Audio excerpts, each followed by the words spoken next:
Hello everyone, welcome back to Sunny Live Show, and thank you so much guys for tuning in. I'm here to update you of what's going to happen on Skeem Saam from the 10th to the 14th of August 2026 on Monday. Mr. Q offers to drive Lewatle and Mosejadi's home. Kwezi felt betrayed when her partner turns against her on Tuesday.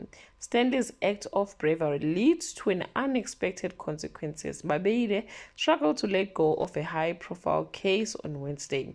Something dangerously inappropriate is brewing between Teacher and Elena.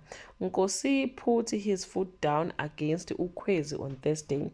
Disgruntled employee is on the verge of sinking Kwezi beauty. Mosejadi's dreams are shattered when Nora forbids her from studying music on Friday. The situation at Kwezi beauty intensifies as both Stanley and Kwezi lawyer up. Despite his effort to resist, Mr. Q succumbs to temptation. Well guys, that's all I have for today. You can leave your comment below and share your opinion. Bye.